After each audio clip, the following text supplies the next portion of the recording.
Saludos, amigos y amigas de La Respuesta. He insistido mucho en este tiempo de pandemia en las posibilidades que ofrece el rigor, la disciplina de toque de queda y de asistir a lugares de esparcimiento. Creo que la soledad que ella le brinda al hombre, a la mujer, es encantadora. Lo que hay que hacer es disponerse a sacarle provecho a esa soledad de cuarentena. Las ideas, los recuerdos desfilan como en una pasarela y propiamente uno le está pasando revista a su vida.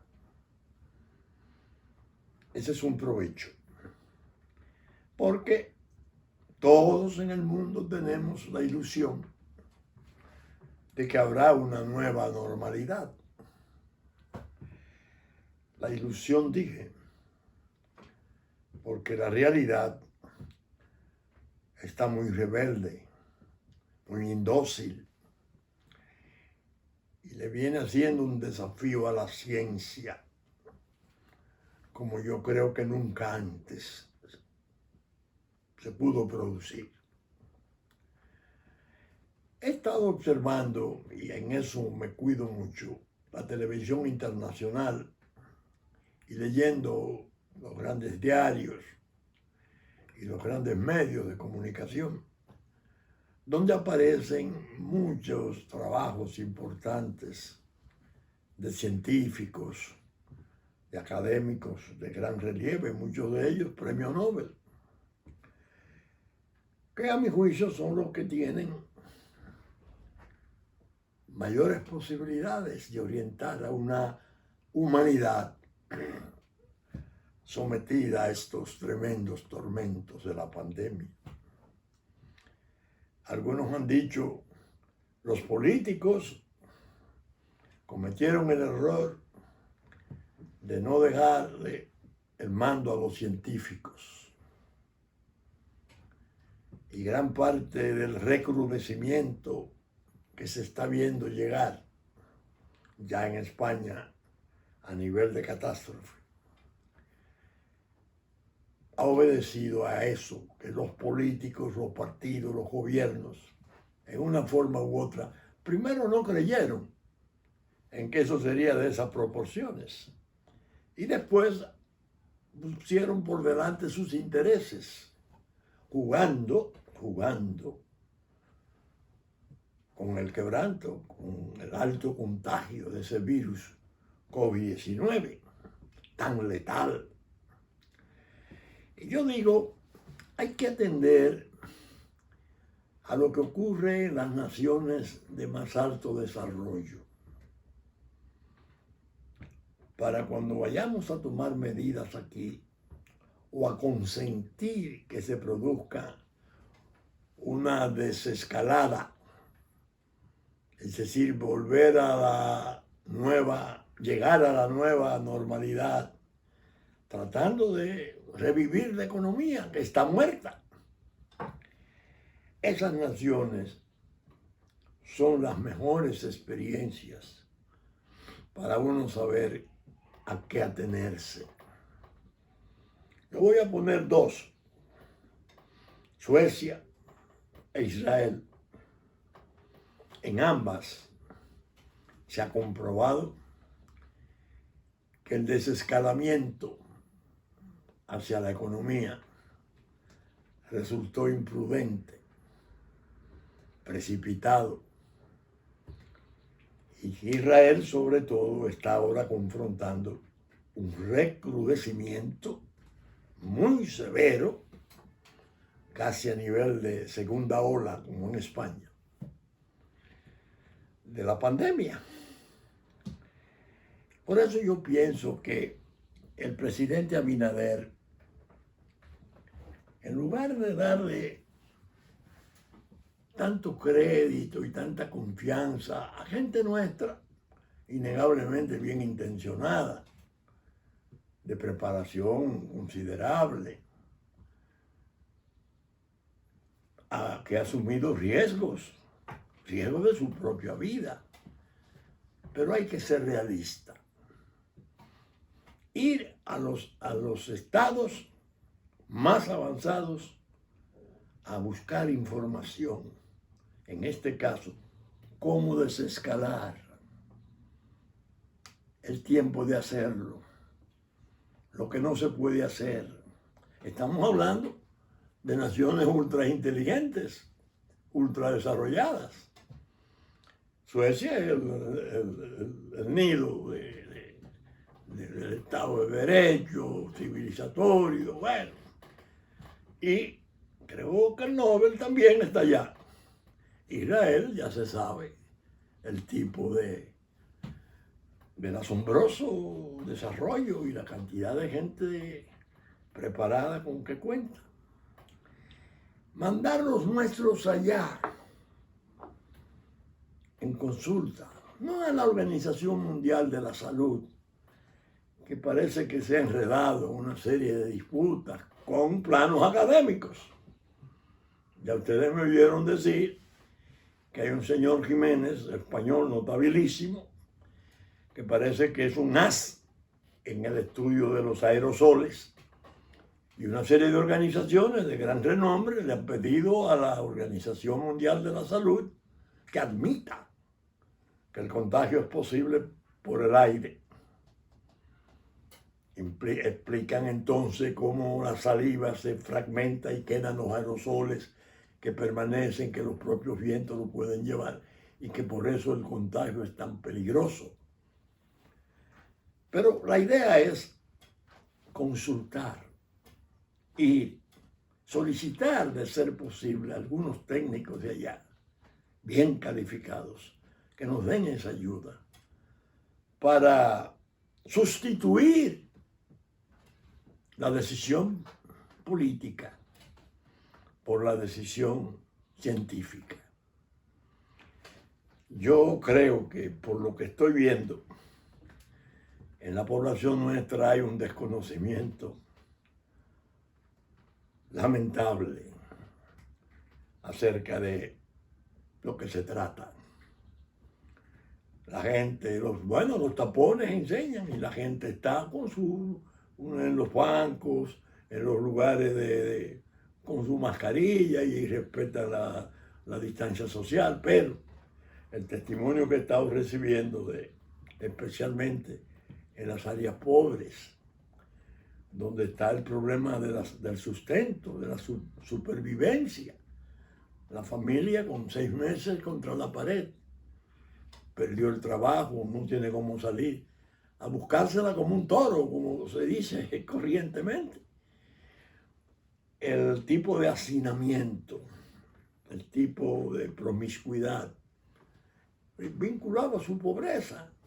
Son pequeñas viviendas, pequeñas habitaciones, superpobladas. Eso es una bomba. Y eso va por mal camino. Porque el que quiera horrorizarse, lo digo en el sentido literal de la palabra, horrorizarse, que ponga desde la mañana a la televisión española, para que vea y oiga qué es lo que está pasando. De manera que yo vine con el propósito primero de hacer esas reflexiones. Un consejo a distancia al poder. Busquemos información y recomendaciones donde existan los centros científicos en capacidad de dar lo mejor. Vamos a dejar las presentaciones, las estadísticas inseguras. Se está muriendo 1 por hora, 24 por día. Eso no es para eso. Porque evidentemente habría que tomar medidas aún más extremas, sobre todo en la circulación nocturna, propiamente suprimirla. Y habrá comunidades en que habría que pensar en un momento dado de aislarlas, cerrarlas, incomunicarlas, donde es más rebelde el quebranto y donde los casos de contagio de positivos son mayores y donde se están produciendo el mayor número de defunciones. Creo que el gobierno haría bien. Ese es un ejercicio de humildad y de prudencia. Déjenme ver, espérense, hemos hablado mucho de esto. Naturalmente uno tiene que vivir en su país y amarlo por encima de todo, excepto de Dios.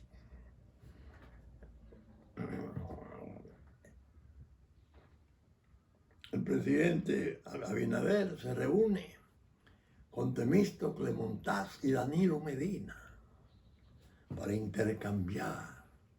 Es decir, lo que no hicieron ellos cuando estaban en el poder, que tanto el licenciado Abinader como Leonel Fernández, como muchísimos sectores, le pedían, vamos a reunirnos, vamos a ver qué hacemos de conjunto. No.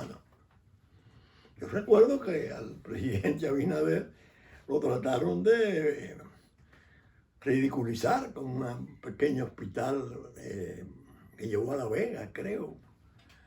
Y era un esfuerzo válido, de buena intención, generoso.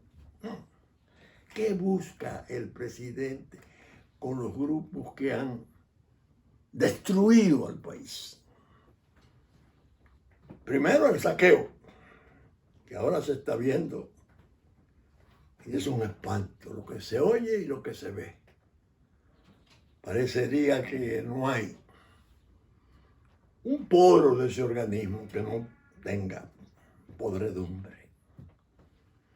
Arrogantes, persecutorios, lo despreciaron, incluso les montaron estructuras persecutorias. Recuerden la de febrero. ¿Para qué ir a hablar? Eso no compone nada.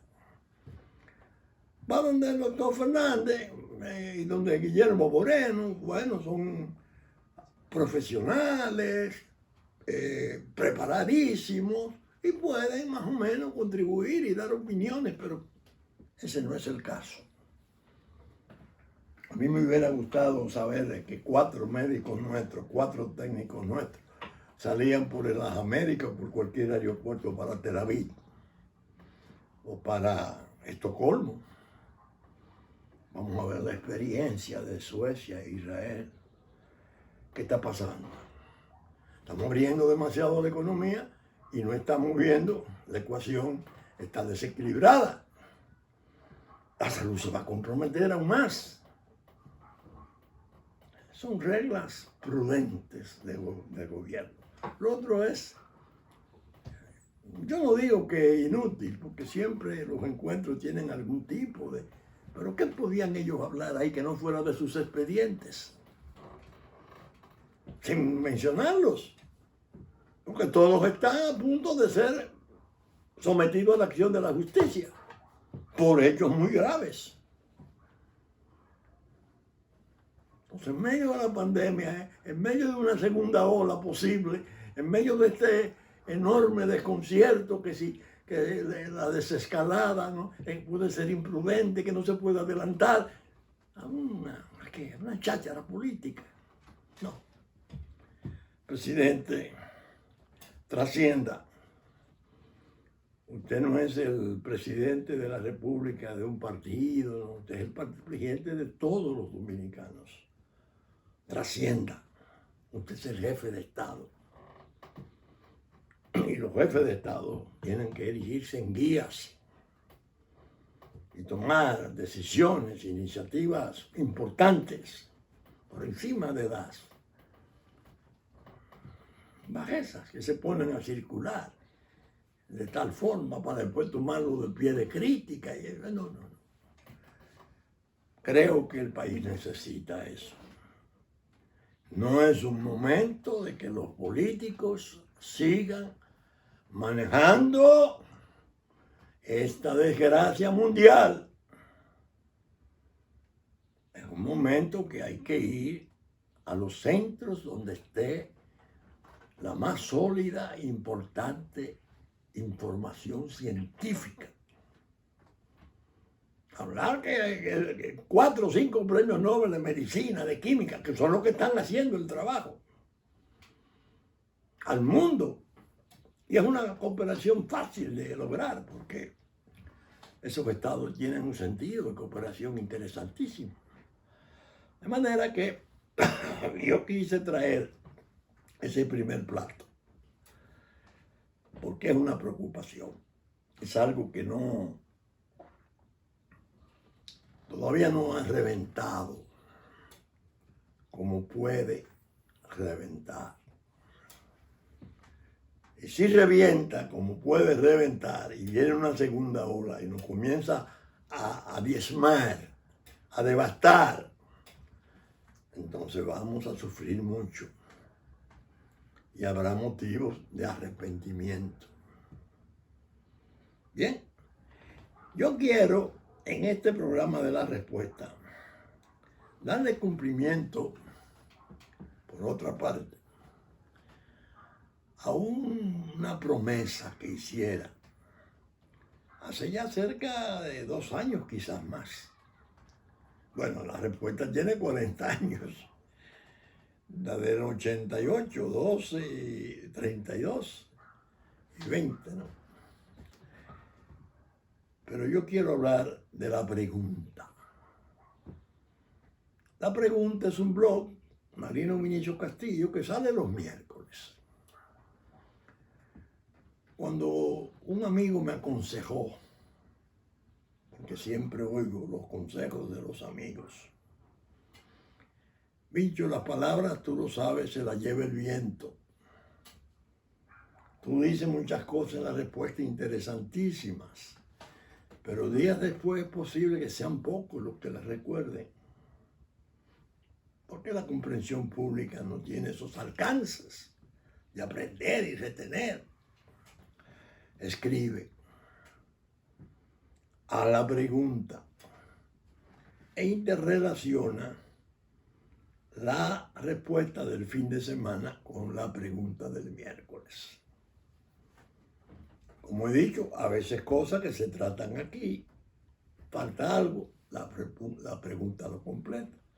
Cosas que se escriben en la pregunta se completan en la respuesta. Pero eso implica estudio. Ese no es un paso que se puede dar a la ligera. Cuando usted va a escribir el scriptum, eso queda ahí dicho por mucho tiempo. Y debe de cuidarse con el estudio previo, la evaluación, oír las opiniones de las celebridades, conocer la edad del conflicto.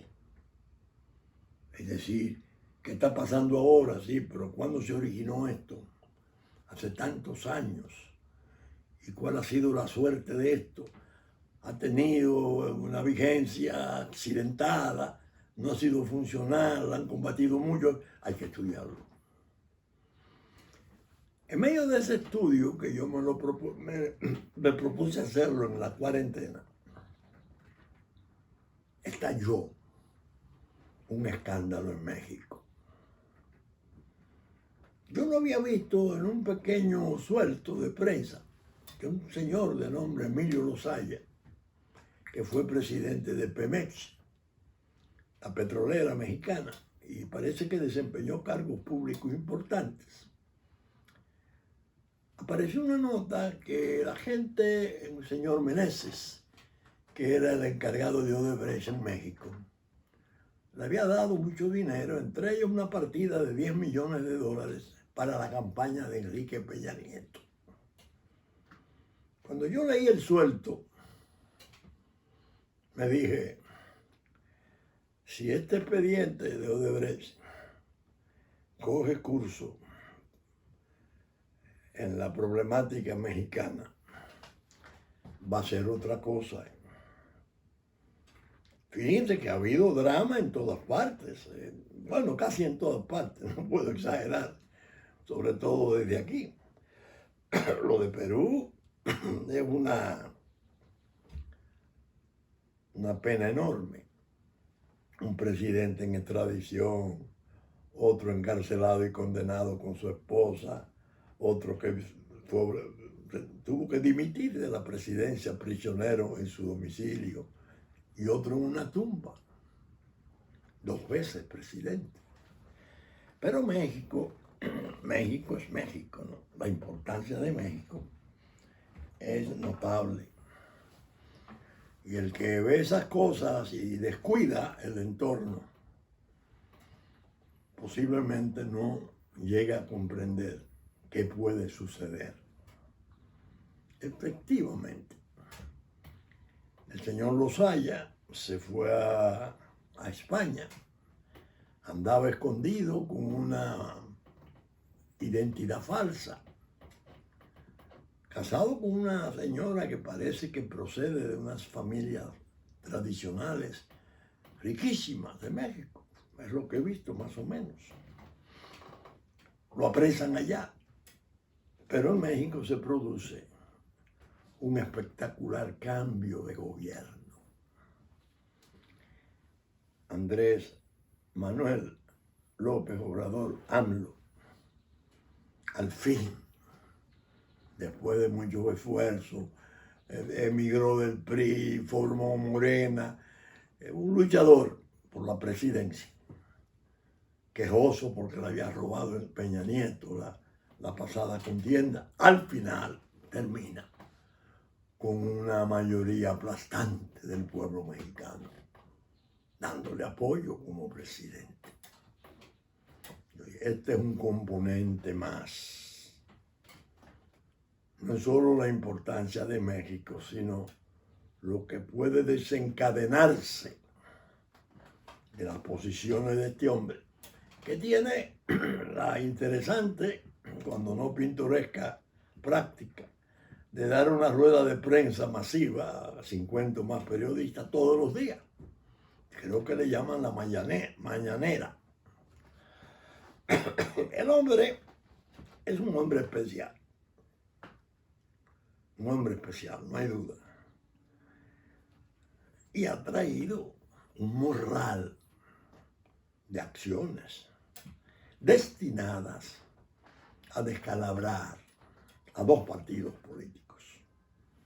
El PAN, Felipe Calderón Hinojosa es del PAN y el señor Vicente Fox, y el PRI, que ya sabemos que tiene un prontuario penal político inmemorial, pero ya en la expresión de Salinas de Peña Nieto y de Salinas de Gortari, que ha quedado como una especie de poder detrás del trono, un hombre muy importante, muy decisivo.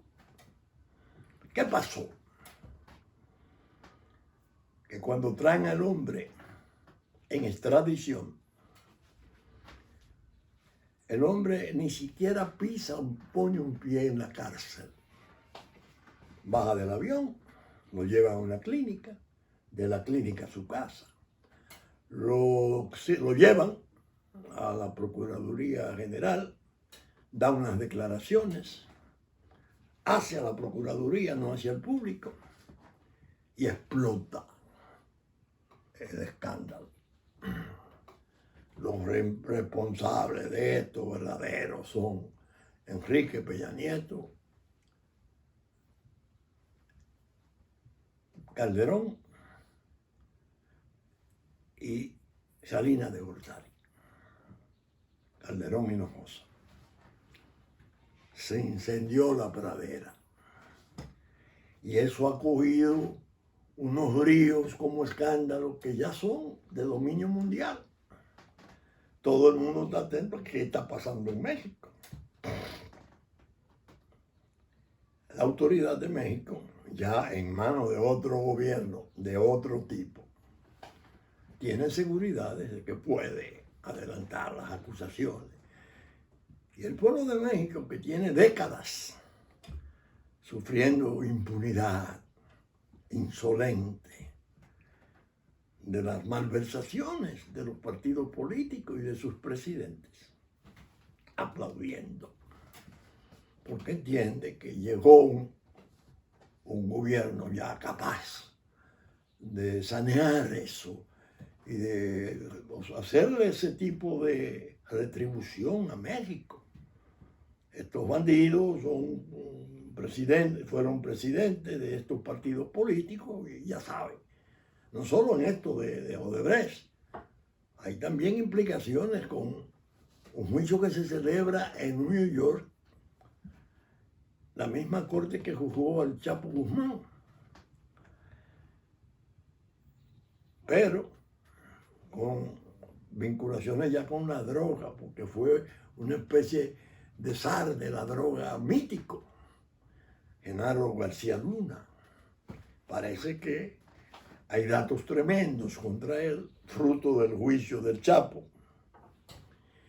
Y parece que hay vínculos de los presidentes, no creo que de todos, pero hay un aspecto sobre Calderón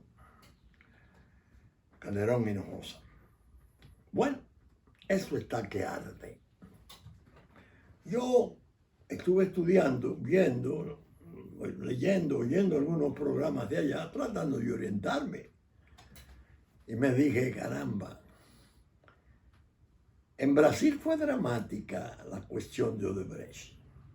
Vimos cómo se destituyó a Dilma Rousseff. Vimos cómo se procesó a Lula y está pendiente de 9 casos más. Y una cantidad de legisladores y de hombres públicos importantes. Pero Brasil, por importante que sea su escándalo, donde se originó, que yo llamo en la pregunta, el útero de todo, no tiene la significación de México encendido. Lo de México es de más cuidado. Yo escribí una pregunta para el miércoles que pasó, titulada La euforia de México por la delación premiada.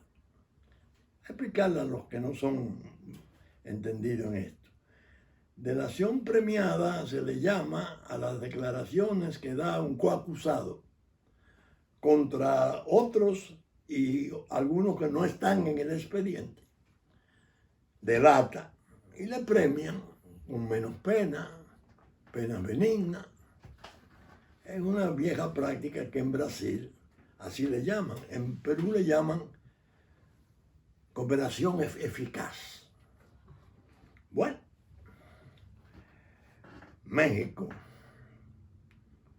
tiene ahora la palabra, porque los 3 presidentes son muy importantes, fueron muy importantes. Y si se abre juicio y se presenta una investigación contra los 3, y la seguridad que tiene la autoridad del Ministerio Público de México de que los cargos son válidos, hay que prepararse para ver cosas nunca vistas. Es tanto así, fíjense que hay como una especie de revolución del modus operandi o de cómo acontecen las cosas en nuestra América Latina. Yo estuve leyendo en uno de los diarios digitales de México, parece que importante, que la Corte de New York está jugando a Genaro García Luna. Va a citar al expresidente Calderón Hinojosa para interrogarle. Pero el asunto no se para ahí.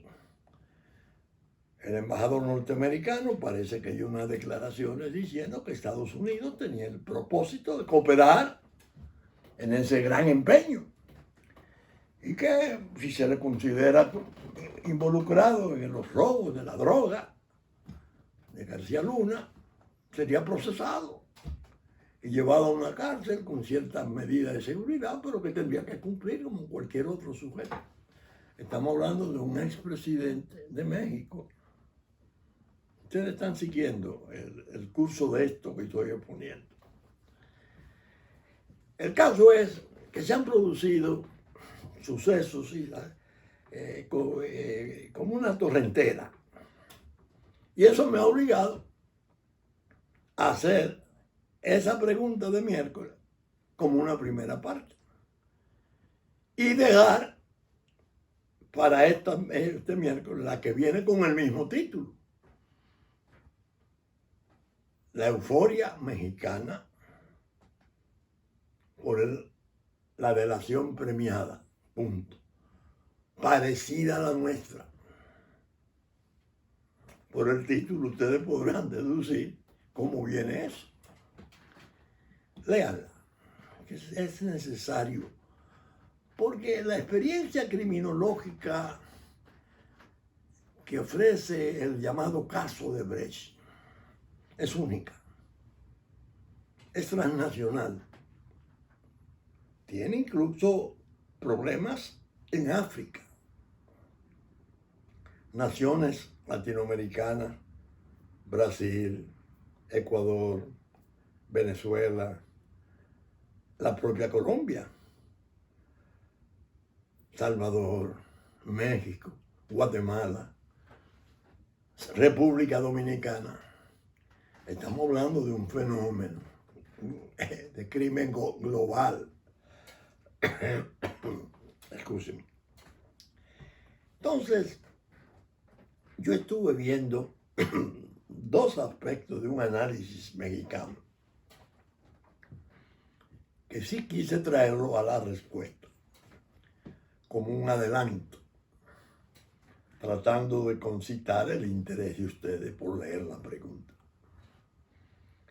En el Senado de México se ha destapado una actividad febricitante y hay unas pugnas entre los legisladores del PAN y el PRI con los legisladores de Morena, que es el partido de poder, especialmente los senadores. Pero en el análisis se decía, lo que no he estado viendo o considerando el poder de AMLO, el actual, es que ese ataque a los dos partidos tradicionales,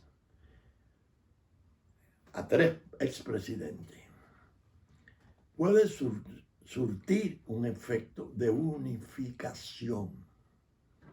Peligrosísima porque creo que AMLO es partidario, no sé si ya está legislado, de un referéndum revocatorio del presidente de la República. Nosotros en nuestra Constitución decimos claro, no. El referéndum no tiene efecto revocatorio. Que es la prudencia en todas partes donde se adopta, se toma. En México no. A los 2 años de poder, el referéndum revocatorio. Entonces el analista dice, el poder no ha medido bien sus riesgos.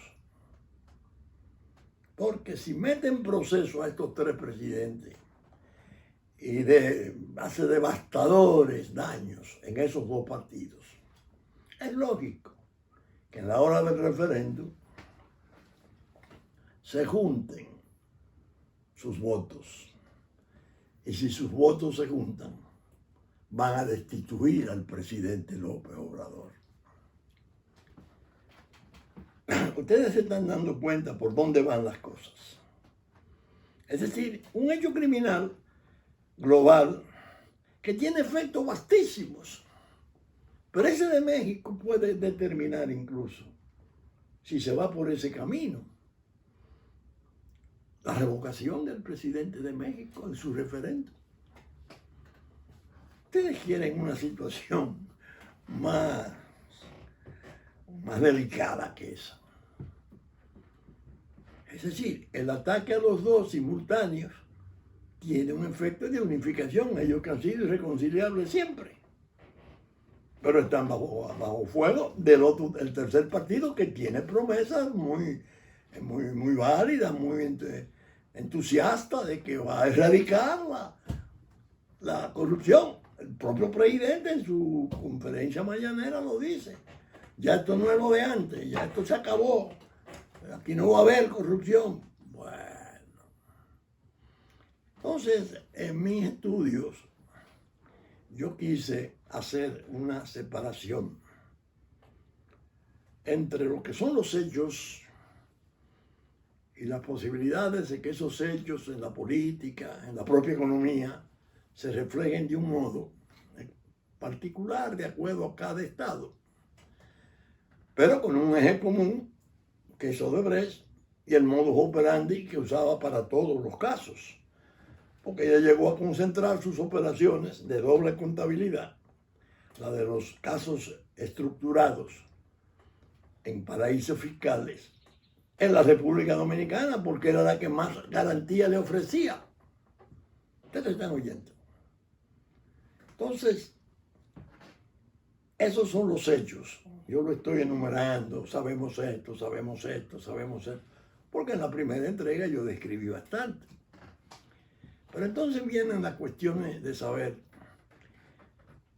la conveniencia o no de darle tanta importancia a la delación premiada. Algunos amigos míos me hicieron saber que ellos estaban como algo extrañados, porque yo reconocía el saqueo del pueblo, la ira del pueblo y la necesidad de juzgar a los autores, pero que entonces estaba como poniendo muchos reparos y muchas reservas a la delación premiada, que es lo que ha probado ser más efectivo. Me ha dicho uno de ellos, déjalo, si el Estado no puede juzgar su caso y tiene que juntarse con el crimen, déjalo que se junten, que ellos son iguales de perversos. Digo, no, hay una serie de modalidades de daño al resto de la sociedad, sobre todo en el plano institucional. Entonces yo cito ahí una noción que es muy importante, muy respetable, que está permanentemente en la espina dorsal de cada Estado de Derecho: la presunción de inocencia, que figura en las constituciones. El sujeto bajo acusación se le reputa inocente hasta que intervenga un fallo que le condene. ¿Qué ocurre? Que la comunicación social se nutre de los hechos noticiosos. Cada vez que sale un escándalo así, ese es su pan de cada día.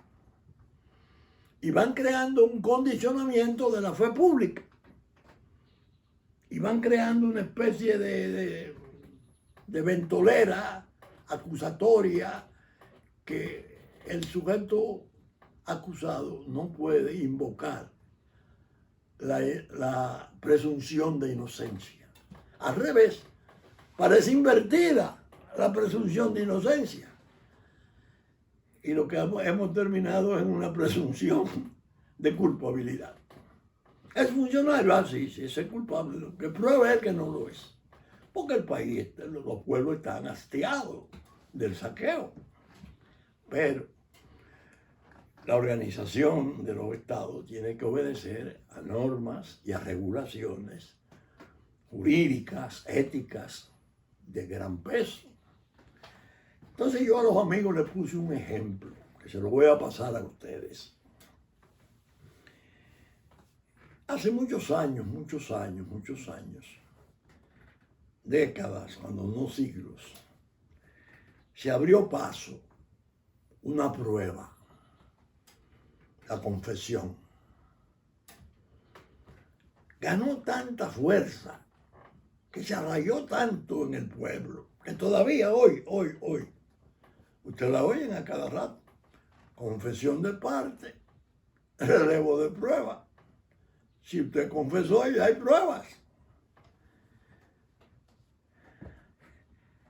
¿Qué ocurrió?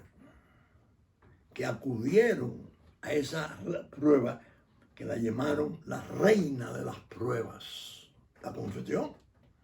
Bueno, si él admite los hechos y dice que con él está fulano y mengano y pereceo, eso es un hecho y una contribución porque ha indicado a los otros tres que no estaban. A le van a poner una pena menor porque contribuyó. Ay, no. Entonces, esa reina de las pruebas se desacreditó porque comenzó a imperar la tortura para arrancar las confesiones. De tal grado fue el atropello que René Garó, un eminentísimo tratadista francés de derecho penal, usa una expresión que a mí siempre me gustó y me gusta. La confesión, por una especie de pudor legislativo, quedó excluida del catálogo de pruebas. Lo que parece tan rotundo, resulta que fue tanto el abuso que se desacreditó y no figura en las listas, en los catálogos de pruebas de los códigos. Menciones muy marginales, pero no tiene importancia. Entonces yo a los amigos les decía, esa es la delación premiada, que ustedes la ven tan bien y tan complacidos y la aplauden. Está amarrada esa actitud a sus pasiones y a sus ideas, que son válidas y justas, porque el saqueo es saqueo y la corrupción es una realidad. Pero esas otras implicaciones que hay para proteger al Estado de Derecho no pueden ser aberradas con esos mecanismos, porque ya se están produciendo abusos tremendos con la delación premiada. Ya está en unas condiciones que su descrédito va creciendo. ¿Por qué? Porque es 1.000.000 de móviles que hay. La compran, la alquilan, la delación. Hay 4 presos, sí, pero vamos a incluir a fulano, fulano, fulano. Ofrecerle unos dineros. O el Estado le dice, mira, tiene una pena mínima, si tú cooperas, si tú cantas, tú tendrás beneficios carcelarios, menor pena, régimen de cumplimiento más veneno, etc. Esas son degeneraciones peligrosísimas. Y yo cito en la pregunta pasada, y ahora la repito más o menos en honor a esa memoria venerable, al gran maestro italiano don Francesco Carrara, que hace cerca de 170 años dijo en un momento, el trato del Estado con el crimen es inmoral y peligroso. Hace 170 años. Claro, es el padre de la escuela clásica de derecho penal, una notabilidad imperecedera. Miren desde cuándo estaba hecha la advertencia de lo que podría venir con la cuestión de la delación premiada. Aquí tenemos los procesos pendientes. El verdadero proceso de Odebrecht no ha comenzado. Lo quiero decir con la mayor franqueza.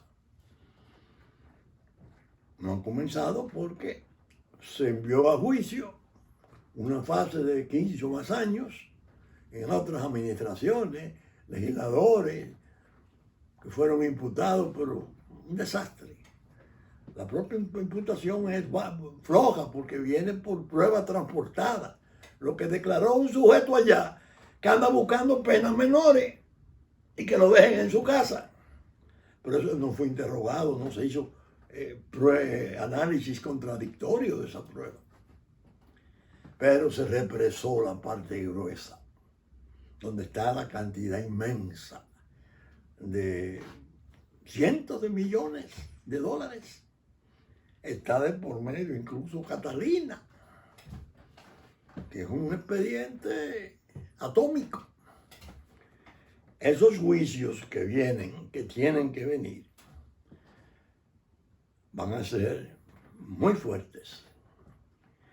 Y yo confío en ello porque ahí en la Procuraduría General de la República el presidente Abinader tuvo el acierto de designar a un verdadero ícono del quehacer judicial nuestro. Con una asistencia más joven también muy interesante. Una